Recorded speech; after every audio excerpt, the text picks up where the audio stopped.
إن الحمد لله نحمده ونستعينه ونستغفره ونعوذ بالله من شرور أنفسنا ومن سيئات أعمالنا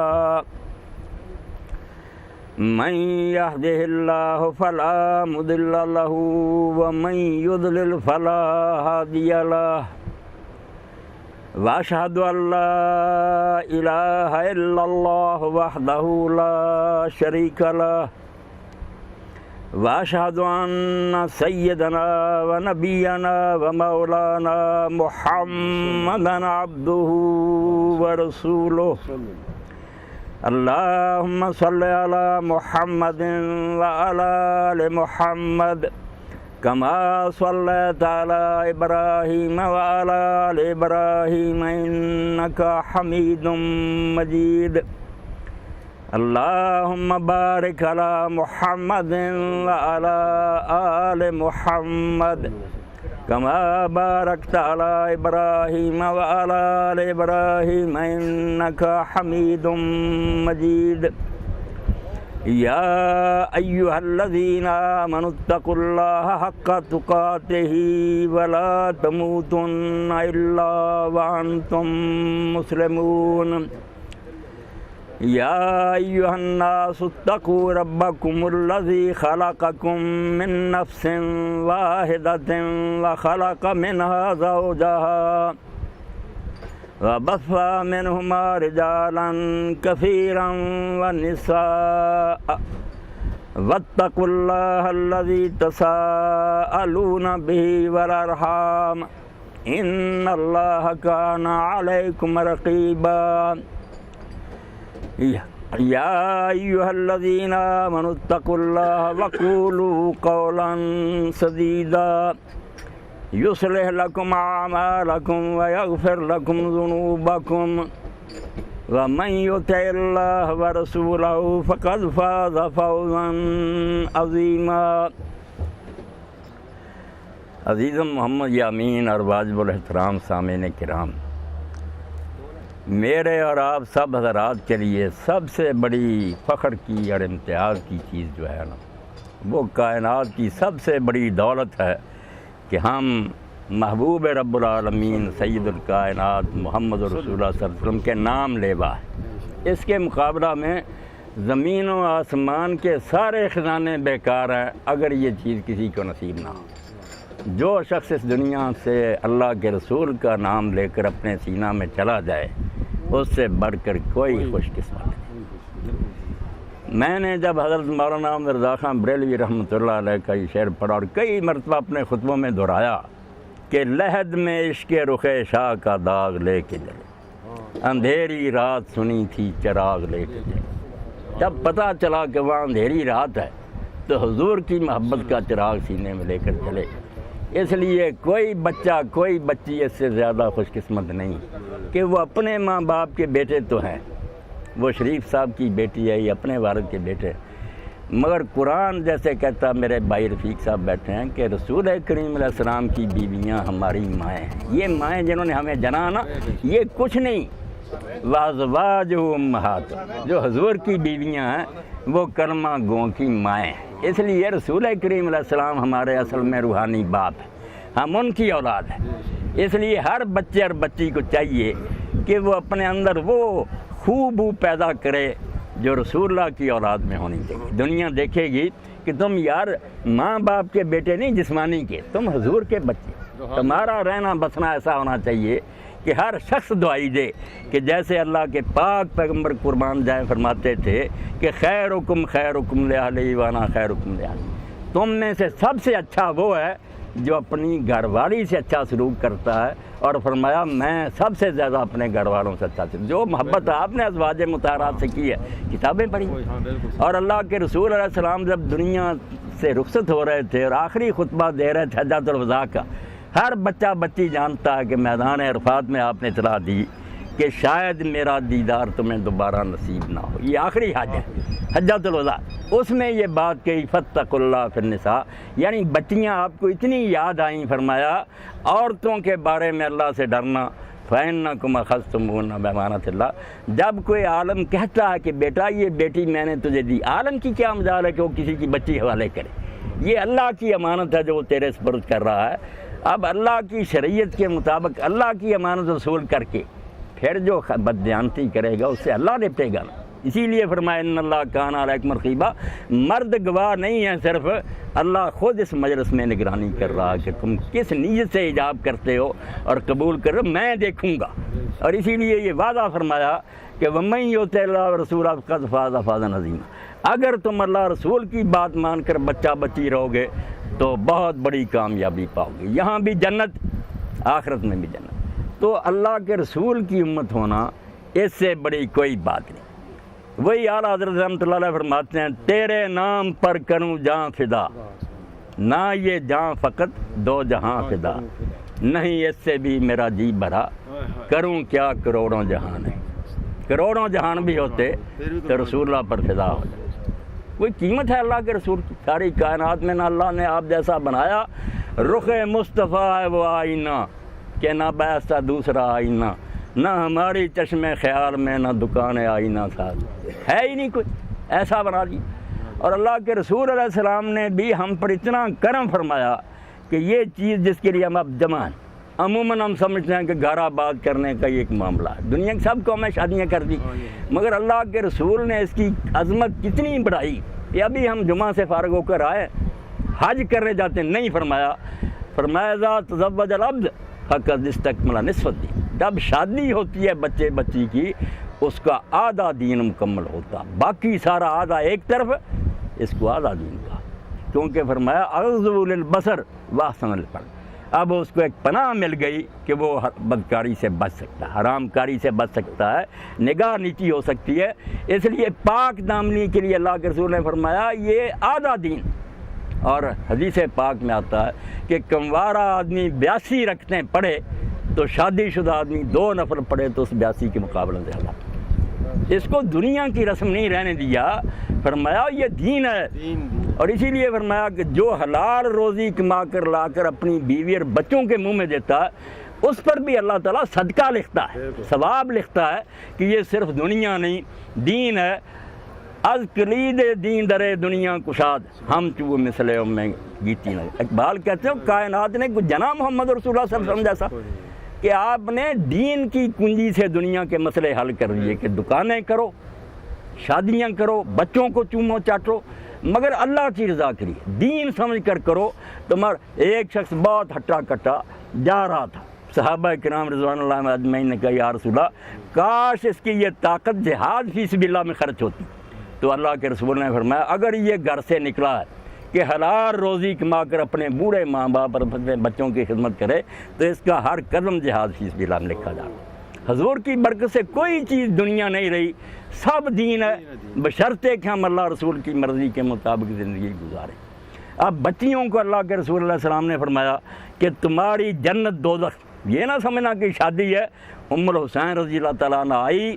اگر بچی سن رہی ہے، حضور نے اس کا معاملہ حل کرنے کے بعد پوچھا آزاد و بال نانتے ام الحسین تیرا خاوند ہے؟ اس نے کہا ہاں اللہ کے رسول بفضل ہی زندہ۔ تو فرمایا کیسے سلوک کرتی ہو؟ کہنے لگی مال، میں کسر نہیں چھوڑتی اس کو خوش رکھنے میں۔ تو حضور نے فرمایا بس خیال رکھنا انہ جنت کے و نارو کے، وہ تیری جنت دوزخ ہے، اس کو بشر نہ سمجھنا، تیری بہشت اور دوزخ کا فیصلہ اس کی وجہ سے ہوگا۔ اور اسی لیے آپ نے صاف فرمایا کہ 3 قسم کے لوگ ایسے ہیں کہ ان کی نماز ان کے سروں سے اوپر نہیں جاتی اور ان کی کوئی نیکی آسمان پر نہیں چڑھتی، جن میں سے فرمایا اور مرأۃ ساخط رہا زوجہ، وہ بیوی جس کا خاوند ناراض ہے، کوئی نیکی منہ سے بھی اوپر نہیں جاتی، اللہ اس کے منہ پر مار دیتا کہ خاوند ناراض ہے جس کو اللہ کے حکم سے تو نے قبول کیا۔ اور خاوند کو بیٹے کو میں آخری بات سناؤں گا، وقت تھوڑا، کہ رسول کریم علیہ السلام کو جن خوش نصیب لوگوں نے دیکھا، حضرت ابو ہریرہ رضی اللہ عنہ فرماتے ہیں حضور کہتے رہتے تھے صحیح مسلم میں کہ مجھے خوب دیر بھر کر دیکھ لو، وقت آئے گا جب بعض والے چاہیں گے کہ ہم اپنا مال اولاد جان سب کچھ دے کر حضور کو خواب نہیں دیکھ سکتے، نہیں ملے گا وقت، اب دیکھ لو۔ لوگ دیکھتے تھے اور ذرا گھبراتے تھے، مسجد میں آ جاتے تھے کہ حضور کو دیکھیں۔ ایک صحابی رسول نے کہا اللہ کے رسول اب ذرا گھر جاتے ہیں نا دل گھبراتا، آپ کو دیکھ لیتے ہیں آ کر۔ اگر جنت میں اللہ تعالیٰ ہمیں لے گیا، پہلے تو یہی مشکل ہے، آپ کا درجہ وہاں ہوگا بہت بلند، کیسے ملیں گے، ہماری گزر کیسے ہوگی؟ تو اس وقت اللہ کے رسول خاموش رہے، مگر سورہ النساء اتری، وہاں اللہ نے فرمایا اولئک مع الذین انعم علیہم، تو حضور نے فرمایا اور مرو مع من احب، اور بے فکر ہو جاؤ، جو جس سے محبت کرے گا اس کے عمل اگر تھوڑے بھی ہوں گے تو اللہ اس کے ساتھ ملا دے۔ تو صحابہ کہتے ہیں ہمیں کبھی اتنی خوشی نہیں ہوئی جتنی اس حدیث پر ہوئی، ہم پوچھنے جاتے تھے بھائی یار سنا، مزہ آ گیا کہ تھوڑے بھی عمل تم مجھ سے محبت کرو، اللہ میرا دیدار کرائے گا۔ تو اس لیے رسول کریم علیہ السلام کو دیکھنے والے حضرت سعد بن معاذ رضی اللہ عنہ اتنے درجے کے آدمی ہیں، سارے میرے بھائی سنیں، کچھ کی بیویاں کچھ کی ہوں گی، اللہ سب کو نصیب کرے۔ کانپ جانے والی بات، اتنا بڑا آدمی جنگ خندق میں زخمی ہوئے، شہید ہو گئے، آپ نے فرمایا کہ سعد بن معاذ رضی اللہ عنہ کے جنازے کے ساتھ 70,000 فرشتہ چل رہا، اتنا درجہ، مگر جب دفن کیا، مٹی برابر کی، تو کسی قبر پر حضور اتنی دیر نہیں رکے، نہ اتنی دعا کی جتنی وہاں کی، تسبیح اور ذکر سب پڑھتے رہے۔ لوگوں نے بعد میں کہا حضور آپ نے تو سعد سے معاملہ کیا، یہ تو کبھی نہیں کیا۔ تو فرمایا قبر نے سعد کو دبانا شروع کر دیا تھا، میری دعا کی برکت سے چھٹکارا ہوا۔ لوگوں نے کہا اللہ کے رسول اتنے درجے کا آدمی کہ 70,000 فرشتہ ساتھ ہے، اس کا یہ حال ہوا؟ فرمایا کوئی اخلاقی برائی نہیں تھی، بڑا چٹی کا آدمی تھا، مگر شراست الخلق، بیوی کے ساتھ شیریں گفتاری نہیں تھی، بات نرم نہیں کرتا تھا۔ اس سے اللہ نے پکڑ لیا کہ بچیاں ماں باپ کے گھروں کے سے آتی ہیں، اپنے ماں باپ کا گھر چھوڑ کر ہجرت کرتی ہیں، خلیفہ صاحب نیا جنم، تو فرمایا اگر وہاں بھی جھڑکیں ملیں تو ان کے دلوں پر کیا گزارے چلتے ہیں۔ اس لیے جو نرم نہیں بولا اس سے اللہ نے پکڑ لیا کہ میرا نام لے کر عالم نے تیرے حوالے کیا تھا، ورنہ یہی بچی ہے جس کی طرف نظر اٹھایا، آپ سب جوان آدمی ہیں، سر نہیں اٹھ جاتے، دیکھنے نہیں دیتا کوئی، مگر کہتے ہیں بیٹا میں نے تیرے حوالے کیا۔ مجلس میں سب جانتے ہیں کہ عزت پکڑا رہے ہیں، اب اگر اس کے ساتھ بددیانتی ہو، آدمی دھوکہ کرے، نہ عزت آبرو سے پیش آئے، تو اس نے اللہ رسول سے کتنی بڑی خیانت۔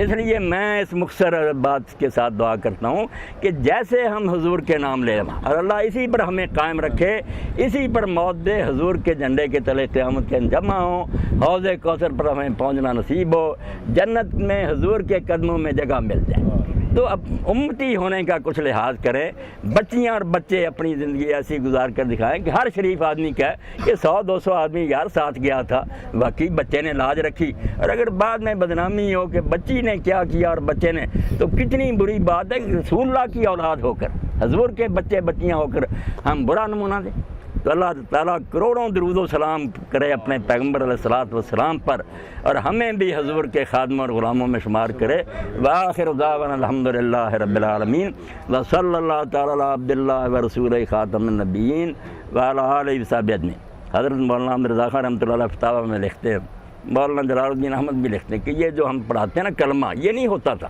کسی فقہ کی کتاب میں نہیں، نہ کسی امام، مگر یہ اس بدقسمتی سے شروع ہوا کہ بچے کوئی پتہ نہیں، یا بچیاں کئی مرتبہ کفر کے کلمے کہہ دیتے، انہیں پتہ نہیں ہوتا، وہ باتیں کفر کی ہوتی رہتی، اس لیے کہا کہ تجدید ایمان کے لیے کلمہ شہادت پڑھا دو، ورنہ کوئی مسلک مذہب اس میں یہ نہیں تھا، نہ بس ایجاب مگر اب اس لیے کہ غلطیاں ہوتی رہتی ہیں، بچہ کچھ نہ کوئی غلط بات کہے، اس کو نہیں پتہ ہوتا، مگر وہ کلمہ کفر کا ہوتا، اس لیے بیٹا صرف کلمہ شہادت جو ہے نا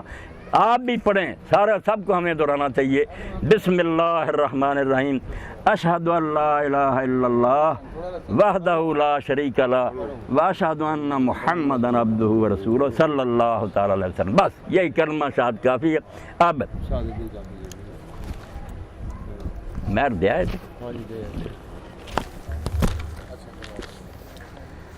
عزیزم محمد امین ورد حاجی محمد امین صاحب، میں نے آپ کا نکاح نوشین اختر دختر حاجی محمد شریف مرحوم صاحب کے ساتھ مبلغ 1000 روپیہ مہر مقرر کر کے، شادی کے 2 گواہان عنایت علی ولد کرم علی، ملک محمد یوسف حاجی محمد صدیق اور باقی سارے حاضرین مجلس کے سامنے میں نے بیٹا یہ نکاح تیرے ساتھ کر دیا، تو نے یہ نکاح قبول کیا، اے ذرا دینا چاہیے تھی نا، کوئی ہے سی بلند آواز نہ بلند آواز نہ ہونا چاہیے، ہاں قبول، ہاں سننا چاہیے، اللہ تعالیٰ مبارک کرے۔ اعلیٰ حضرت فرماتے ہیں کسی عہد میں 3 اقرار نہیں ہوتے، ایک ہی اقرار بس۔ دعا فرمائیں، اللہ مبارک کرے۔ اور دعا سب حضرات کریں، دل سے کریں، اللہ اپنے رسول کے صدقہ حضور کی برکت سے اس نکاح کو مبارک کرے۔ الحمدللہ رب العالمین والصلاة والسلام علی رسول الکریم سیدنا و مولانا محمد و آلہ و اصحابہ اجمعین۔ بارک اللہ لکا و بارک علیکما و جمع بینکما فی خیر۔ اللہم الف بین قلوبہما واصلح ذات بینہما۔ ربنا حب لنا من ازواجنا و ذریاتنا قرۃ اعین واجعلنا للمتقین اماما۔ ربنا آتنا فی الدنیا حسنۃ وفی الآخرۃ حسنۃ وقنا عذاب النار۔ رب لا تذرہ فردا وانت خیر الوارثین۔ رب حب لہ من لدنک ذریۃ طیبہ انک سمیع الدعاء۔ نسأل اللہ الذی ابرم الامور بقدرتہ ان یجعل عاقبۃ مجلسنا ھذا الی محابہ انہ ولی ذلک والقادر علیہ۔ ربنا تقبل منا انک انت السمیع العلیم وتوب علینا انک انت التواب الرحیم۔ وصلی اللہ تعالی علی عبد اللہ ورسولہ خاتم النبیین وسید المرسلین وامام المتقین سیدنا و مولانا محمد و آلہ و اصحابہ اجمعین آمین یا رب العالمین۔ اللہ مبارک فرمائے، خیر و برکت عطا فرمائے۔ اس سے کس طرح تشریح